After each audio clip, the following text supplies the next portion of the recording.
Welcome to the Spa Girls podcast. Each week we bring you the best of self-publishing tips, tools and resources for authors. I'm Shah Barrett.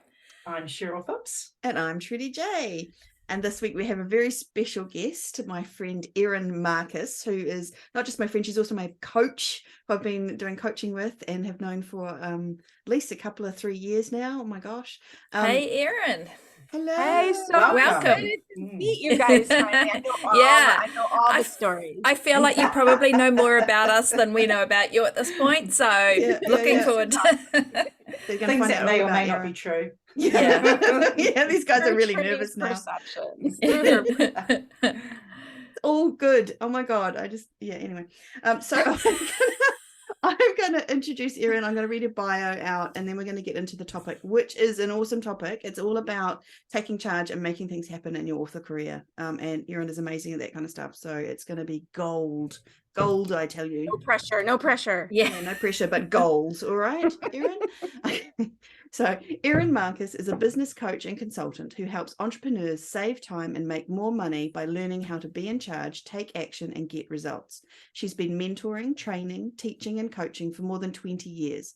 She loves helping people take action they didn't think possible, do things they didn't think they could do, and succeed beyond what they dared to dream. Oh my God, I got chills when I read that.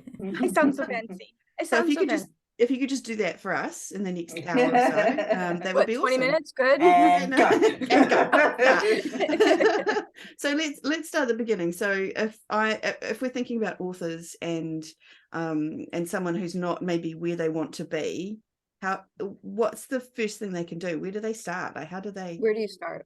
Yeah. So this is when I start to get the eye rolls, and Trudy has been one of those people to give me the eye rolls. But this is so much of the reason, and this is going to sound so basic and so dumb, but so true. So much of the reason that people don't get what they want is they don't actually know what it is that they want. Mm-hmm. Yeah. They don't know. Mm-hmm. And even if they do know, they don't think they're allowed to have it. Right? Somewhere along the way, it got beat out of us what we were allowed to dream for. And we got all these stories that made us scared of things. And we learned all these things that weren't true, whether that's limiting beliefs or just tactical stuff. And we don't know what we want. We either don't think we can have it or we never did the work. And in my world, and I will say for your audience, this is about your writing, but it's about your health, it's about your money, it's about your relationships, whether it's a romantic relationship, team, friends, family, God forbid family, right? Major in your family. If you don't know what you want, then you don't know how to reverse engineer what you need to do to get there. Yeah. And so many people feel stuck because, crazy idea, we think we're supposed to start at step one. We think we're supposed to start at step one. So people just dive in, and they do, in the business world, what I call it is random acts of marketing. Random acts of business, right? Right? And because we don't know why we're doing them. We're doing them because we're reacting. We're doing them because somewhere, somehow, we picked up this story that this is how you market. This is how you write a book. This is how you run a business. This is how you post on social media. But if we don't know where we want to land, we don't know if the way we're using those different tools is accurate. And the other reason that so many people feel stuck is when they do think about what they want. I don't know, how do we put this delicately? They're lying to themselves. Or they want the impossible. They want something they can't actually have because the thing that they want means controlling what other people are doing. We can't do that. We can only control ourselves. So where do we start? We start by having the hardest conversation you can ever have, which is an honest conversation with yourself about what is it that you're even trying to do. How do you know what? And we've done a lot of this, and I remember starting out on it and going, I don't even know what I want. And it took me a long time to actually get to the point where I'm like, now I know what I want. but it's really hard to, It's not really like hard. something you sit down and know in one session almost. You have to, Correct. it's a process. Yeah. It's totally a process. And I think the fact that it's a process is really important. It's an iterative process, because if you start thinking about it as needing to be fixed, my writing style needs to be fixed, my goals need to be fixed, my calendar management needs to be fixed, figuring out what I want, I need to fix that. It messes us up because you think there's this magical point in time where it's all going to work. That doesn't exist. It's a process. All those things that I mentioned are things you have to iterate constantly, because you change who you are. You get better at different things. You become an older person. I just had a birthday. I'm getting old. You become an older person. So it's very weird. You have different desires. You have different experiences. It affects everything you do. And I think for writers, that's particularly true. Yeah, it's so true. And so you have to continue to iterate and continue to spend time asking yourself, what do I want? Not just once a year at the New Year's. Yeah. But I do something I call setting my stage, and I do it every day. And I'm not a real woo-woo person the way that I speak. I've learned more and more about it. I grew up in Chicago. Like, my dad was a cop. I went to public school. In like all of the TV shows you saw from the 70s and 80s. Yes, that's exactly what that was like, right? I've traveled all over the world. You don't have to speak English. As soon as I say I'm from Chicago, they go, Al Capone, bang, bang. Yes, that's Chicago, right? So I tend to be just very direct. So I don't even call it journaling, and I don't call it meditation, because I don't meditate. I'm awake or I'm asleep. There's no such thing as meditating. I set my stage. Every morning I set my stage, and I set my stage by reminding myself what it is that I want. Yeah. And I write it out every day. I don't even read it. I write it out every day to double check if it's still true. Mm. And that's what helps me make better decisions as I go through my day. But that means sitting down, I call it, you sit down with your drug of choice, whether that's alcohol, sugar, mine's sugar, caffeine, and Trudy, to your point, you spend some time thinking about it. Mm. And if you can't come up with anything, go do some things. Go do some things to see, did I like that? Did I not like that?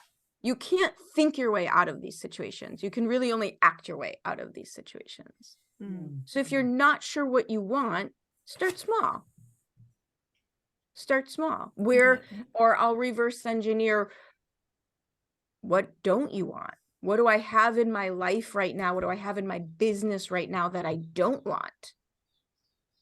A lot of times that's an easier place to start.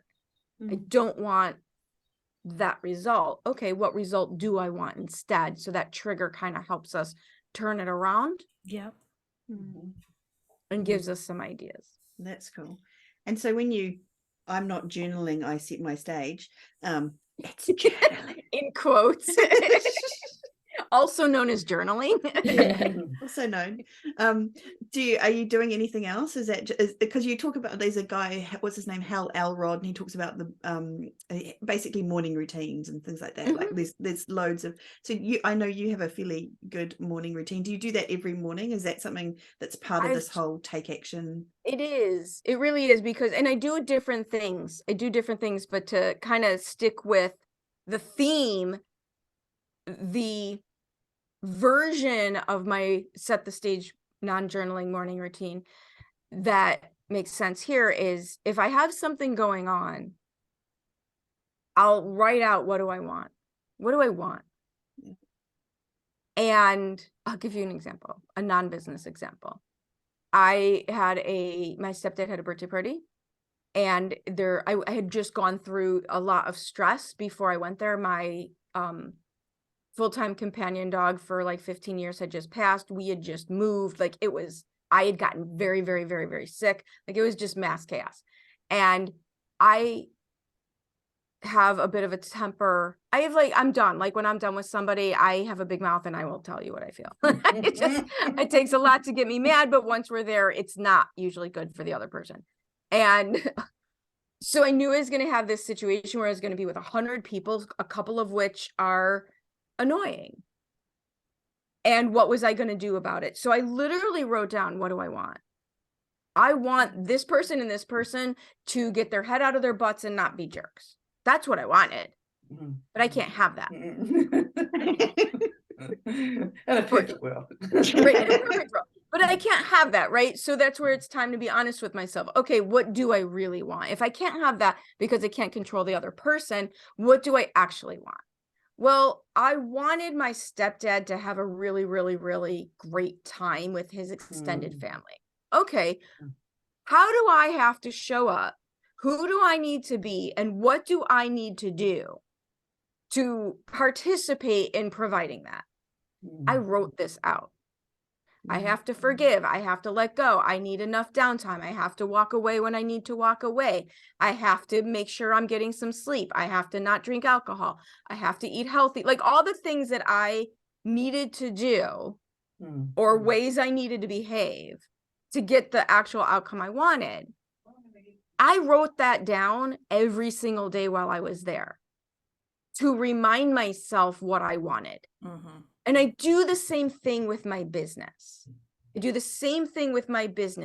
So we have a new program we're offering soon. And I knew I needed some changes. I knew I needed to do some things differently and it wasn't coming. And then I go back to, what do I want? What do I want? I want this and this and this, and I want it to be that and that and that. So whatever business, what do you want? How do you want it to serve? What do you want it to do? So that you can reverse engineer the process of making it happen. And I think that's the piece that falls apart for so many people, even if they get to the point where they have some idea of what it is that they want. They think, okay, that's when it ends. All right, I know what I want. Yeah. You're right. What? That's not it. What So are you what talking about?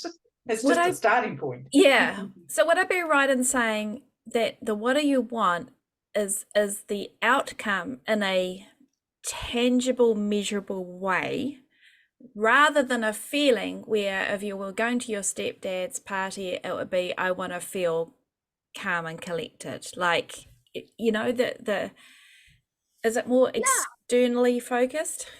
For me, it is, except I'll give you the exception is for some people, calm and collected means something. You have to know what that means. True. Part of the, right, if you know what that means, that's great. Yeah. Not a lot of people use feelings to create wobble room. Yeah, very true. Because they're vague. It's basically a shell game. I want to be happy. Well, what then does just that mean? Yeah, happy. I could be happy talking to a tree. I mean, have you met me? It's yeah.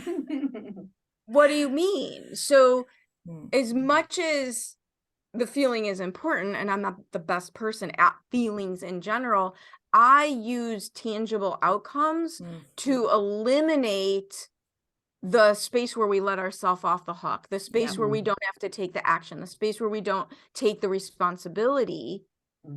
Because anytime you're vague, right? Like Trudy and our work together, when we first started working, she was going to write more. Well, what the hell's more? More than what? More than me? That's not hard. Right? You have to get specific.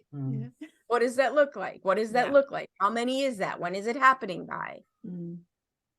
So that you can take your action, because the way that this process works, and it really is a process, this whole idea of be in charge, take action, get results. It sounds like this really cool tagline, but it's actually, I think it's a cool tagline. That's what, right. It is a cool tagline.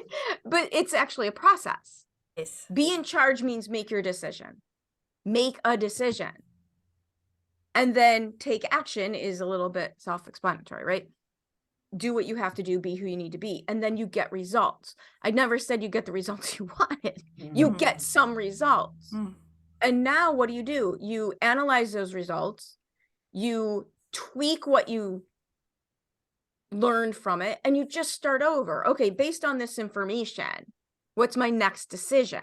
You go back to the beginning, be in charge, make a decision, take responsibility. Okay, based on these things that I learned from the previous round, do I still, to Trudy's point, do I still want the same thing? Or do I want more? Or do I want something else? Because now I know, because you can't figure that out thinking about it. And I think so many of us get stuck in that thinking mode, particularly writers who spend a lot of time in our heads.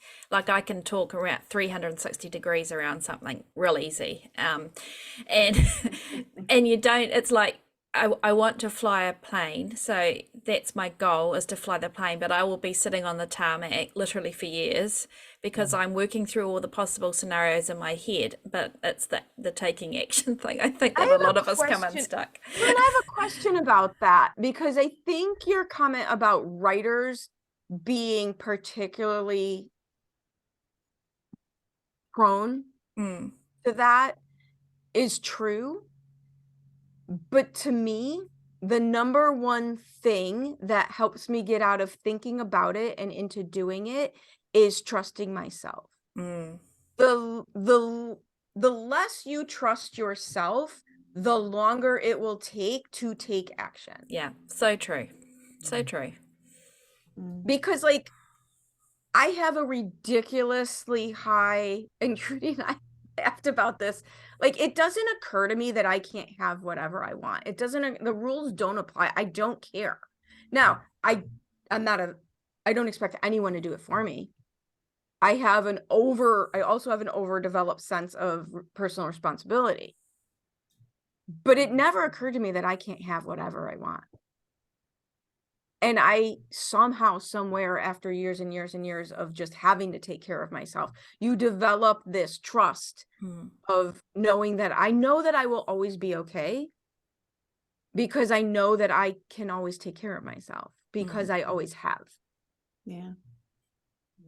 That's a hard thing to come by. Not everyone has that trust. I definitely didn't have that trust. I've had to work on it. Yeah.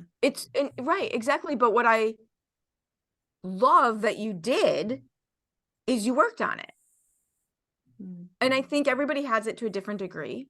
That imposter syndrome type feeling. Yeah, I mean, some of it's imposter syndrome, some of it's just abject fear. Some of it's just fear of very real things.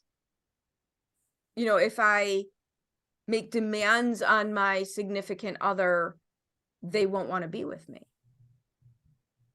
If I rock the boat at work, I'll lose my job. And the problem is our brain immediately goes from all of those potential scenarios to, oh my God, we're all going to die. Like there's no middle ground, right? Yeah. And so we act as if the slightest thing goes wrong, oh my God, we're all going to die. When that's not really, like, we would salvage things before it got to that point, right? Yeah. Right. I don't know if you have Saturday Night Live on YouTube. On YouTube, but that Chris Farley about living in a van under a bridge down by the river. That's what we think is going to happen. Like if something goes wrong in our business, we have success. And we have in a van under the bridge down by the river, right? There's no middle ground. Right? There's no middle ground. When the truth is 99.9% of our existence is the middle ground.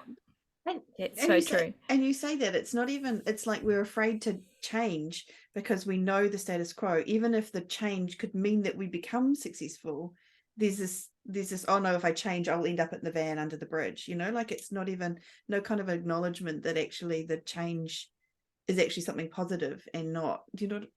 Yeah, the fear stops us because there's two things that go on with this. One is the fear of the unknown, right? Your brain is trying to save your life.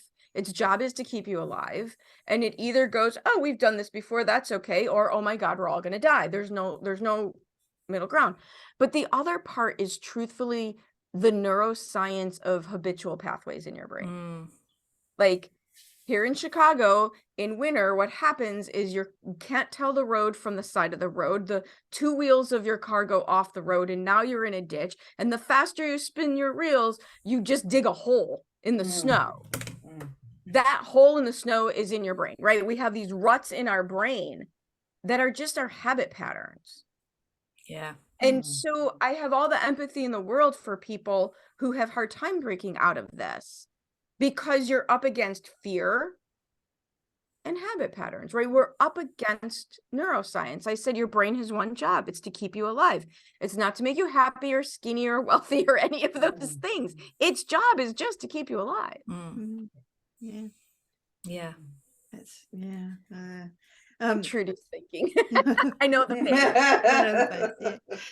So one thing that I got from working with Erin, and it's kind of a little bit of what we're talking about and involved in this, is the distractions, the distractibility, and a lot of what you're talking about is how you avoid the distractibility, like writing it down, and so can you talk a little bit about that, like how that interacts with what you do? Because the fear shows up as distractions. The fear shows up, it manifests as distractions, because if it was ludicrous, we wouldn't believe it. So the way that we stop ourselves from breaking out of these patterns is overwhelm, right? Confusion. What happens when we're confused? Nothing happens when we're confused because we don't know what to do. What happens when we're distracted? Nothing happens when we're distracted because we're off doing something else. And so I use writing everything down.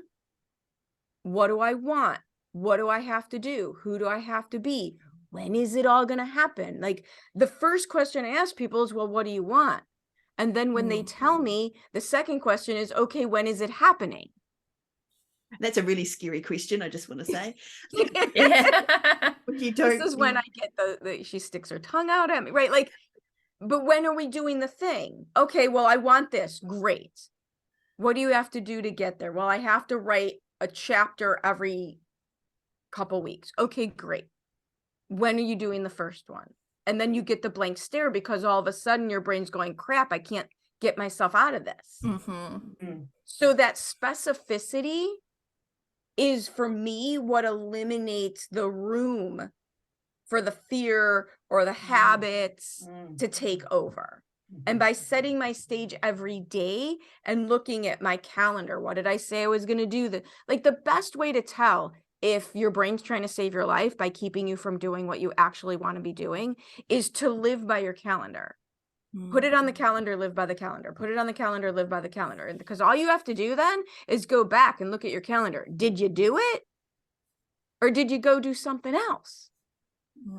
And then it becomes abundantly clear.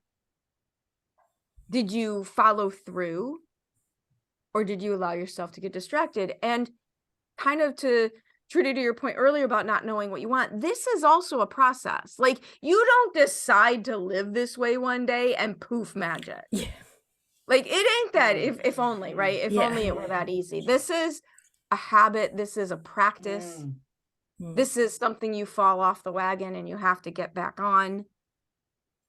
But this process of making a decision and choosing what I want, reverse engineering how to get it, getting specific about what that all looks like, putting it on the calendar, setting my stage every day to remind myself that this is what I'm doing, and then debriefing, right? Personal debriefing. Did I do it? Did I not do it? What worked? What didn't work? Not just once a year, but I do a deep dive every month. I do a deep dive after every marketing event. I had a talk this morning. I gave a presentation this morning, and I already have, okay, what worked? What didn't work? How many people responded to this? What did they like? What did they not like? What came out of this? Yeah. So it's kind of like, flying a plane. So you're going from Auckland to JFK. You know where you want to end up, but you're kind of, it's adjusting the route on the way kind of thing. Yeah. And I look at it like this. When I was a kid, my brother and I used to do this thing in the swimming pool where we would see who could swim farther underwater. Mm-hmm. And I have asthma and he's a swimmer. So I don't know what we were like. I think the reason it happened is I'm 2 years older than him, which means I won everything. And this was the thing he could win. Mhm. So I think that's why this happened a lot. I think that's why he initiated this a lot. But here's the other piece of this. He opened his eyes underwater more easily than I did. And so he would always end up at the other side of the pool. And I would always end up over on the other side, on the wall, not straight ahead, but somewhere off to the side. It's the difference between walking through a field, staring down at your feet, or looking where you're going. Mm. And if I just stare down at my feet to take one step, you lose your way a little bit. Mm-hmm. But if I keep checking in with the tree I'm trying to reach, I have a better chance of going in a slightly straighter line. I call it for I put bumpers in my gutters. That's my goal. Put bumpers in my gutters. There's nothing in life that's a straight line. Yeah. So what I try to do is put bumpers in my gutters so I don't fall off too far off either course. That's a temp and bowling reference, right? Yeah. The gutters, yeah. And I mean, there still might be the odd,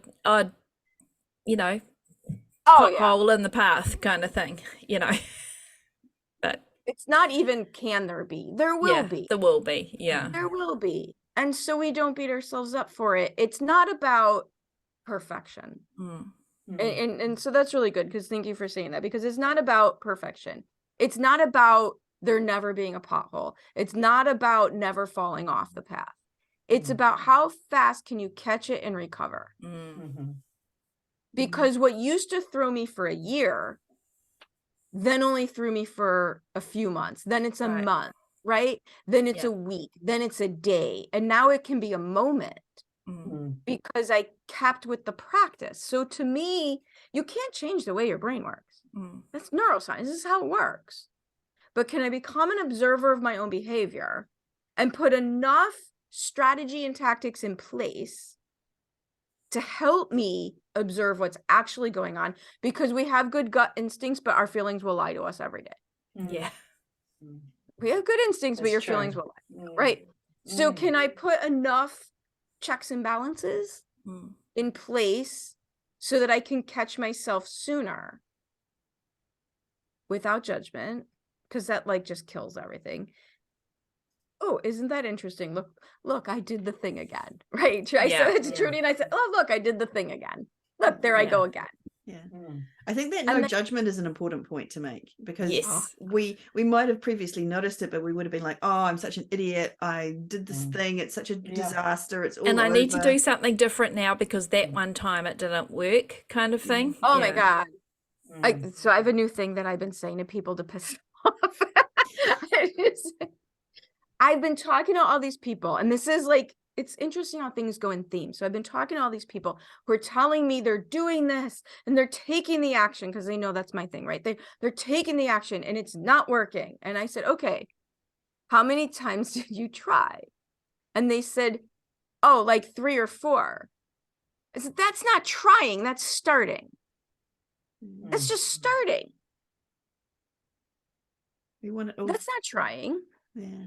We want it all now, right? We want it all now. And again, because I hate the judgment part, some of that isn't our fault, because TikTok and social media and Amazon, I don't know, do you have Amazon Prime? I can order and it's here in the afternoon. Yeah. On some of this stuff. We don't have that here, but I'm familiar.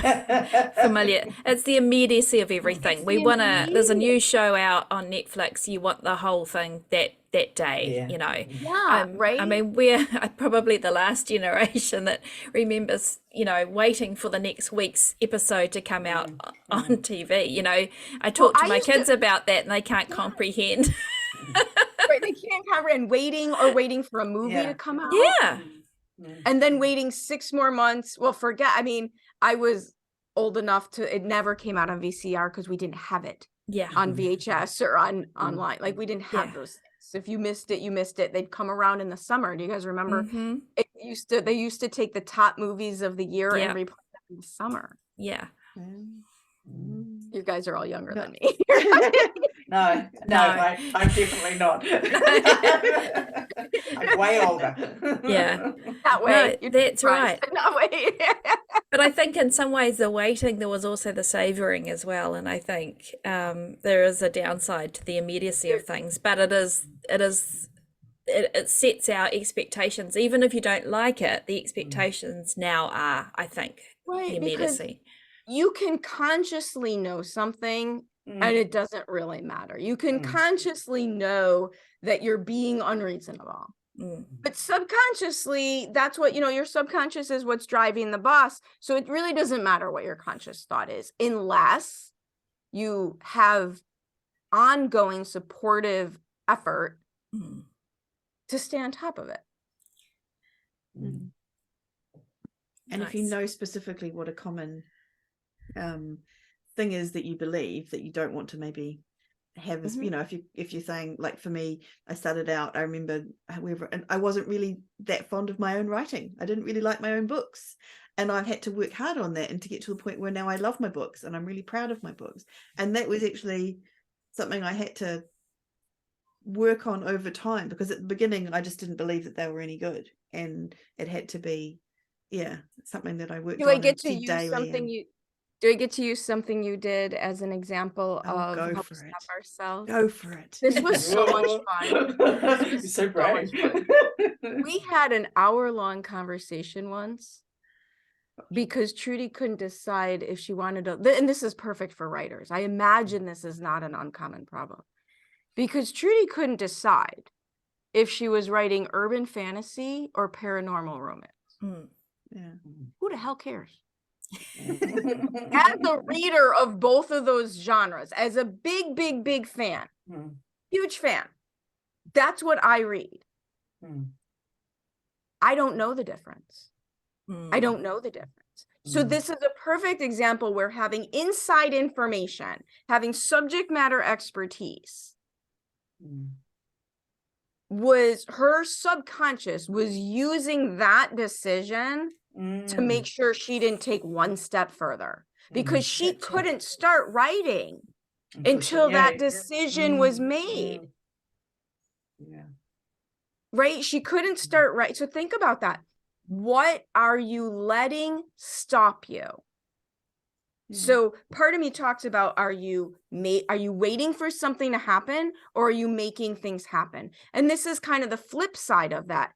What are you letting stop you that is ultimately irrelevant? I mean, to me, and I have a journalism degree, so I had a minor in creative writing that I had to let go of because we very quickly learned Erin is not fluffy. Like, I couldn't do it. I write 3 sentences, get to the point, and then that's all I have to say on that topic. And then we just go to the next topic. Lots to say about lots of things, but what are you letting stop you? Where that subject matter expertise, that inside knowledge, had her at a complete halt, because everything else she did was made to feel contingent on that one decision that ultimately didn't matter, because once you wrote the book, or once you at least got started, that label would have figured itself out.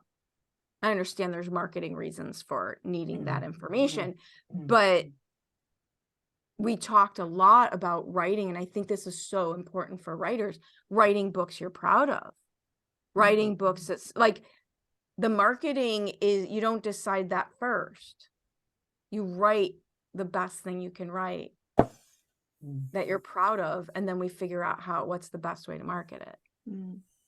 And there's lots of decisions within self-publishing, and we talk about them every week. It's almost part of the downside of being on the podcast is having too much information. So each week we're like, another piece of information piled on. So you can get stuck. You can sit there and go, I have to make this really important decision before I can go anywhere. And actually that's not true, like you're saying. It's not, in some cases it's not true that you don't need to make that decision. I don't want to say it's irrelevant, because I know later it becomes very important in dictating your actions. However, the other thing we do, and I'll just compare it to entrepreneurs in general, picking a niche. Mm. They act like it's the only time they're ever going to get to make that decision. Mm. Yeah. So we call it niche for now. It's your niche for now. Mm. Because the reason we're trapped is because we think that's the only time we're ever going to get to make that decision. But it's not. Mm. If it doesn't work because we made, be in charge, we made a decision, we took action, we got the results. Guess what? Didn't work. So we adjust it. And how many businesses do we know that started off in one niche and then or there was a slight tweak? Often it was a slight tweak. Always a slight tweak. It's very, yeah, that's I just call them, I got over I don't pivot, I iterate. Because iteration to me, that word implies I've taken what I've done, I've taken what I've learned, and now I'm improving upon it. And this is the next iteration. Yeah. And my business right now is in the process. We're 4 years in, and this is what I'm considering right now, our third iteration. And we're making some changes because I'm looking at the market and I'm looking at the economy and I'm looking at what people need and what's changed and what's not, and adjusting to do a better job. So to me, that makes sense. Why would I stick? And truthfully, the companies that don't change are the companies that don't make it. Yeah. Blockbuster video rental doesn't exist anymore, right? And we can go on, the MBA programs are filled with case studies of companies that didn't iterate. Yeah. Yeah. Absolutely. So in a case of a writer, it could be pick a subgenre, for example, I don't know, thrillers, and you start, but you think that your whole identity is wrapped up in, say, being a thriller writer or a romance writer or whatever. And I think it's hard to sort of separate out that if that particular iteration isn't working. It's hard to sort of, you have all the stories in your head about, well, I'm a thriller writer, and it always feels like a failure if you don't reach that particular end goal. What happens if you write the story and label it later? Yeah. The first thing that pops into my head is that what if you write it and it's a mashup between a thriller, a romance, and a steampunk, and you can't sell it anywhere. Can't market it. You don't know where to market it to. Who to. So there's a certain amount. What do you say? What say you to that, Erin? Yes. What say you? Yeah, I think that's a lie. Okay. Yeah. I think that's a story you're telling, right? I think that Trudy and I know each other. What if it's not our story? It's a story we tell ourselves. So here's what I'll go back to. Does it? I'll tell you why I say that. Anytime there's a clenchy feeling in your body, that's a lie. That is the physical manifestation of a lie you are telling yourself. Period. Hard stop every single time. If you have excitement in you, I call mine buzzy roller coaster. Buzzy roller coaster is when I'm on the edge of doing something that I'm terrified of and excited about at the same exact time. When I have that feeling, it does not mean that it's going to be easy.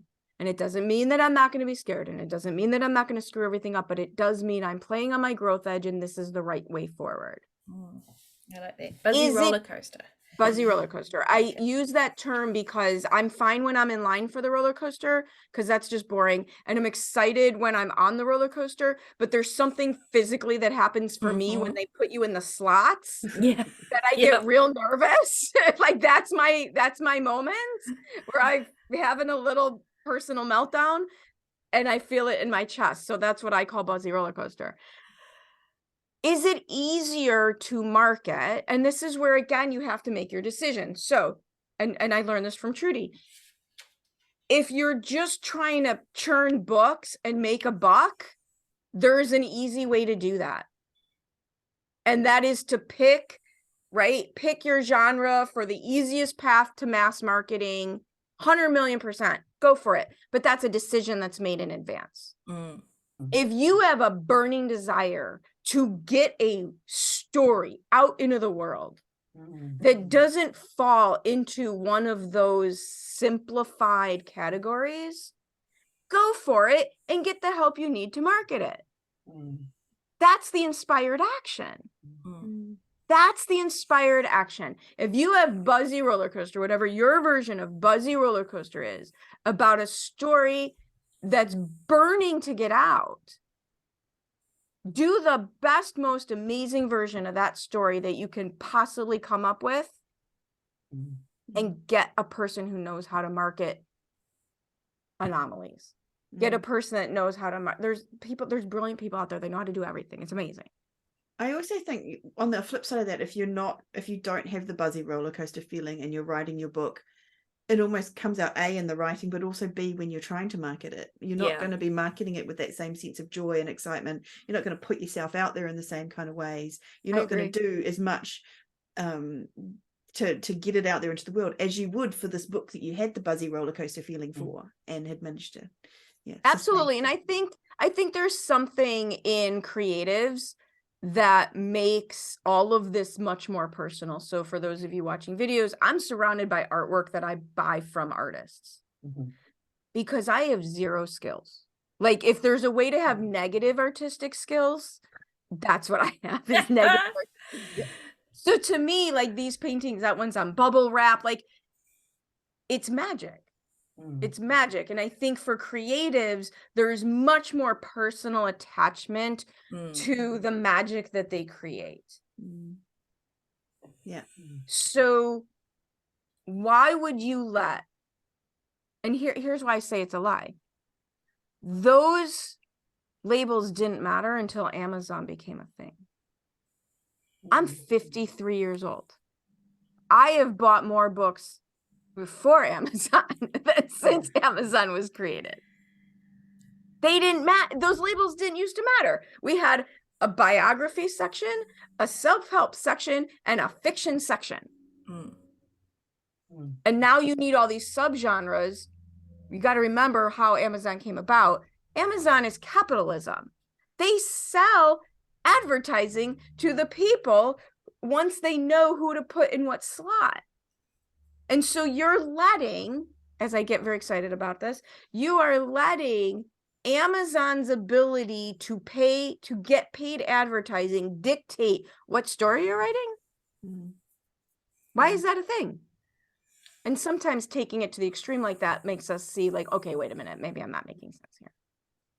Yeah. Or maybe you could iterate in a way that can kind of please two masters in a way. Like maybe there's another way of getting a Buzzy roller coaster feeling for something that maybe is slightly more aligned with a way that may make marketing a bit more joyful kind of thing. And all that is a decision you make ahead of time. Do I need to make some money now? So I need a marketable book. Yes. Great. And then maybe it's a passion project for the anomaly. Exactly. And I mean, we know lots of writers that have, more than one pen name that, some's passion, some's bread and butter kind of thing. Not to say that they don't put passion into that, but it's different. But I think the point I want to make quickly is also these genres are constantly evolving and moving on. Yes, like there's monster romance. I mean, 5 years ago, I mean, the Frankenstein, I mean, it's an old concept, but the kind of stories that we get now, the monster romance genre that's out there now is not something that was out there before. And I'm pretty sure there would have been some person somewhere who decided as their passion project that they were going to write this amazing monster story. And the same for paranormal women's fiction. So women's fiction, so that's paranormal kind of urban fantasy stories for older women, where it's like women in their 40s are the main protagonists. Wait a minute, did you just say older women? Yeah, I know. That's a description. I'm just not these 20-year-old protagonists, right? Yeah. Like in urban fantasy, it's all like 20-year-old kick butt, highly athletic martial arts. You mean I can still self-identify with that, can't I? Yes, you absolutely. are. Group, I right? think so. I'm not. I just mean older than 20, not older than older. No. So, and that didn't exist until some writers in their 40s said, actually, I'd rather read about people like me than people like that. That's very true. And it created it. And that was again someone sitting there going, this is my passion project, this is what I'm excited about. So it doesn't mean to say that you can't You have to Be the leader. Why would you just react to the market instead of leading it? Yeah. And Shar, the other thing that you did, just to give people the language around it, you can't solve a problem obsessing over the problem. It's your brain says problem, problem. Look, there's a problem. See, problem. See, I'm right. Problem. Yeah. What you did just instinctively is, I say, physically turned in the other direction. And what I say to myself is, okay, in a world of infinite possibilities, how could I do X, Y, Z? In a world of infinite possibilities, how could I successfully market a book that doesn't fall squarely into a predetermined category? In a world of infinite possibilities, how could I make what started out as a passion project and not assume passion project means it doesn't make any money? But you have to look at the other direction for the solution instead of saying, okay, I have a problem. And that is often well done in the shower, right? Like, it's you got to get your mind quiet, right? You got to get your mind quiet. And one of the phrases that I have everywhere in my house right now, how does it go? You think I'd remember this? It's everywhere. Inspired action plus infinite possibilities equal inevitable results. Nice. Infinite possibilities, inspired, right? Inspired action, infinite possibilities equals inevitable result. So what do you mean by the term inspired action? Fuzzy roller Being coaster. a non-woo-woo person. Fuzzy roller coaster. Fuzzy roller really coaster. Woo-woo, just so you know. I'm the opposite. I'm at the, I will take the woo-woo up for you and carry that woo-woo for you, Erin, because I'm carry the woo-woo. I'm loaded with woo-woo. I'm so loaded I don't move. Well, and I had to get the language around it, like inspired action. What am I excited to do? What lights me up? Okay. Right. Nice. There's woo-woo, navel gazing, dream, build it and they will come. I'm not a believer because none of it happens without action. But inspired action, to like Trudy's point earlier, is something I can get behind. You know, one of the things I did a presentation today I did a marketing presentation to the American Marketing Association this morning. And one of the things I was talking about was magnetic messaging makes you brave.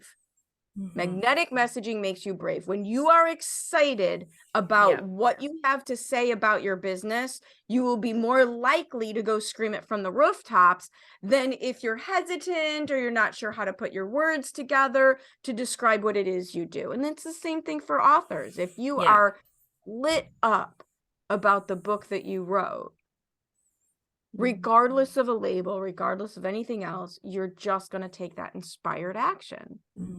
100%. I feel that in my gut. I feel like if it's a book that you love and you've written it with everything in you, you're going to go out there and push it more, aren't you? Like I don't know. Cheryl's frowning, so right. There's got to be some impetus behind it. Yeah. And here's the thing: if you have a book that you know because you're already New York Times bestseller, and you have another one that's going to make you a metric ton of money, maybe that reward is the impetus that gets you excited. That's fine too. That's fine. But if everything behind your efforts is flat, it's true. I think you have to have some passion to achieve, because it kind of just, I don't know, it just makes the pathway a little bit smoother because you really want it.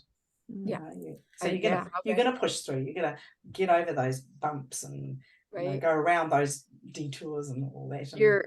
Your commitment to the outcome has to be greater than your fear of the thing. Nice. And we're all afraid of the thing, right? We're all afraid of putting ourselves out there and doing whatever. Or whatever the thing is. I mean, there's infinite things to be scared of. It's true. Right? I mean, that's part of why I went adventuring in a particular year. It was to kind of do the things that I was afraid of, to kind of practice doing things that I was afraid of. I love that. I jumped out of an airplane. I wasn't scared of anything for years. Nothing to jumping out of. I mean, you can't get much scary. You know, I think swimming with great whites might be the only Ooh. thing that would have scared me as much as jumping out of an airplane. Like, I did parasailing, and I hate heights, and I hate flying, and I did parasailing. When I turned 50, I thought, no, I'm going to do something very brave, and just love it. yeah. You wanna laugh? This is what I did when I turned 40. I was 40 years old when I left corporate and started my first business. And I knew I needed to do something to get out of my head, right?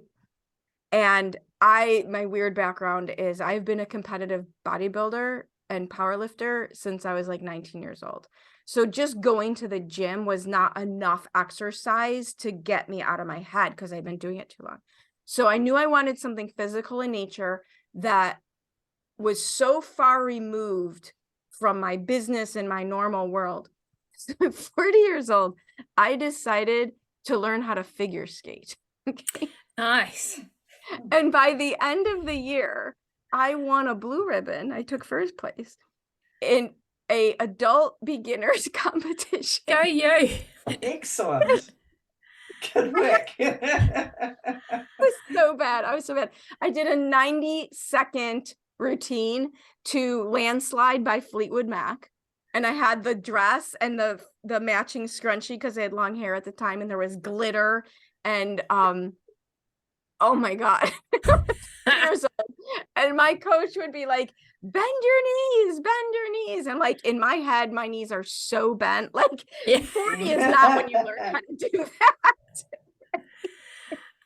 But that's awesome, right? That's getting outside of your normal Oh, that was of what you that's breaking out of the ruts in the lanes, right? Like all the habits and the yeah. Can you right? What do they say? Get uncomfortable being uncomfortable. No, be uncomfortable always being uncomfortable.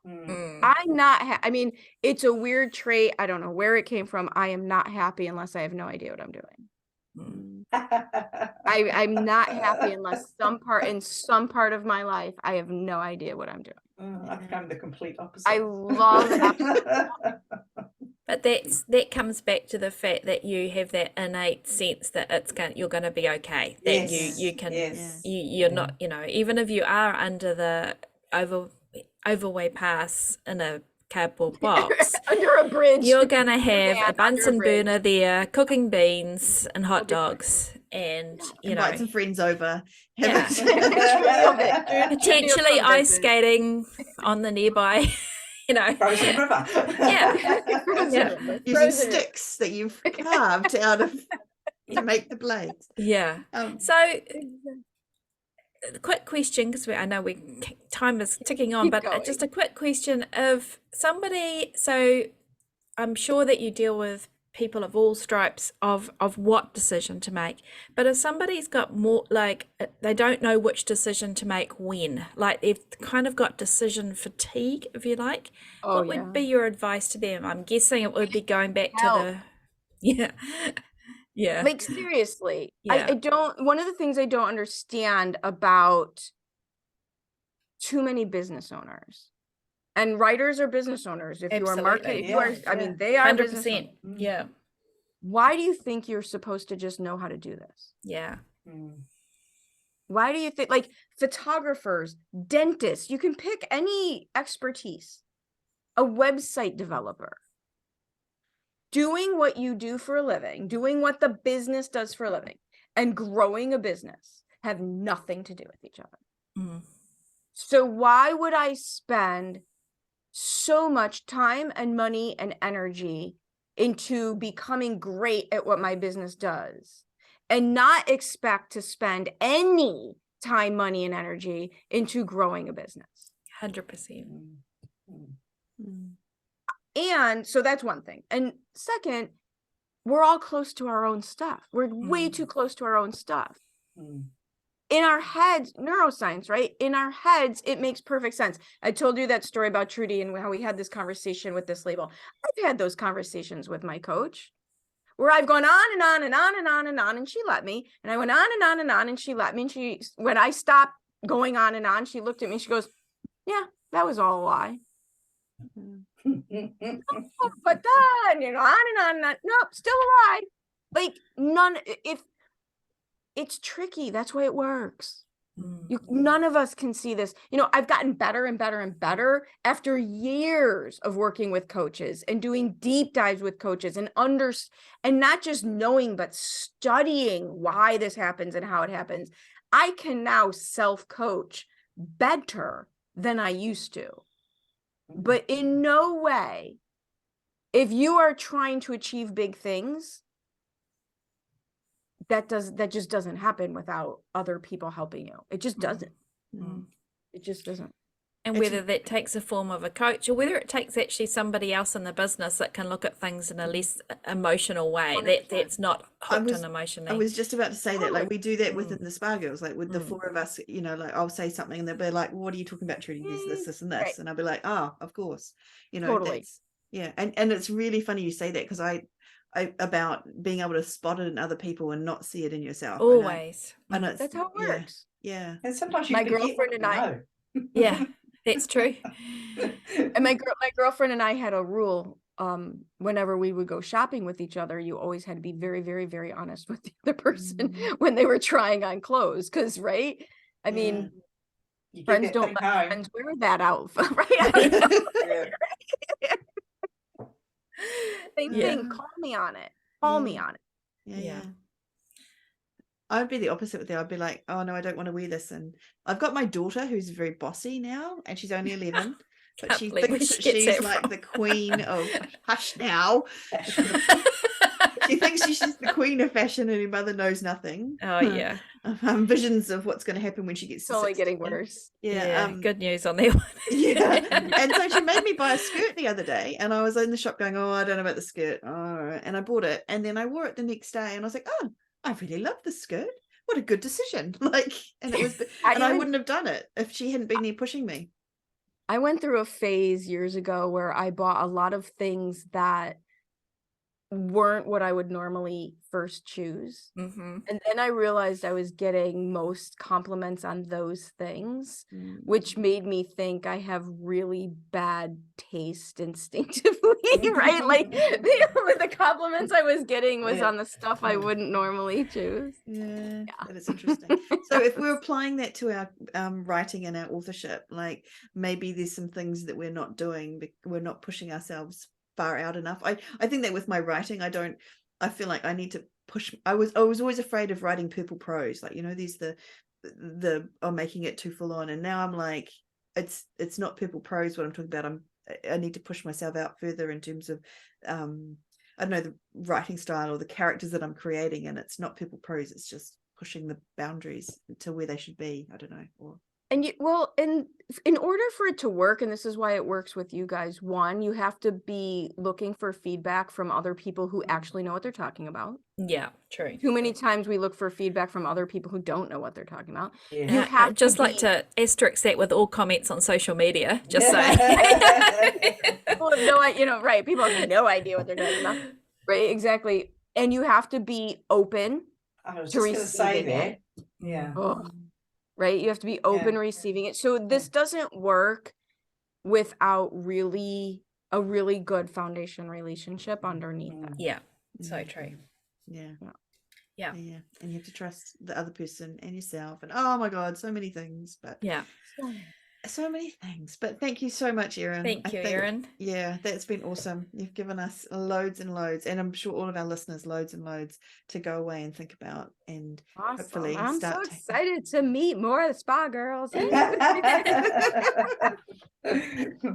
So if someone wants to find out more about you and what you do, where do they go? Where's the best place to find you? We make it super, super, super easy. It's all on the website, conqueryourbusiness.com. So if you just go to conqueryourbusiness.com, there's always a pop-up telling you what's going on. There's podcasts, there's blogs, there's invites to events, there's me. All the things are at conqueryourbusiness.com. Fantastic. That's fantastic. Are you on any of the socials? Like, if I'm on anyone- all this. So I'm on LinkedIn and I'm on Facebook and I'm on Instagram, but I can never remember to check it Okay. because I'm old. Right? A lot of socials. Okay. And where can we be found, Shah? We're on at spargirlspodcast.com, where all our previous episodes are there as well, and you can find out all about us, sign up to our newsletter, come and join us at patreon.com/Spa Girls Podcast, where at the $10 a month tier, we will provide you with that mastermind group that you can get honest feedback from us in a loving way. Honest but loving. Honest but loving, and with your best interests at heart, which is always important. So thank you so much for listening to the Spa Girls Podcast again, and thank you sincerely, Erin. Yes. Slightly nervous about the debrief with Trudy after having met us, but we'll be giving her some pointers to cover, don't you worry. It's all good. Thank you guys so much. It was so amazing chatting with you. Yeah, thanks, Erin. It's been awesome. And thank you to all of our listeners who've been with us for another week. That's it for now, but we'll be back again next week. See you all. Keep well. Bye. Bye. Bye.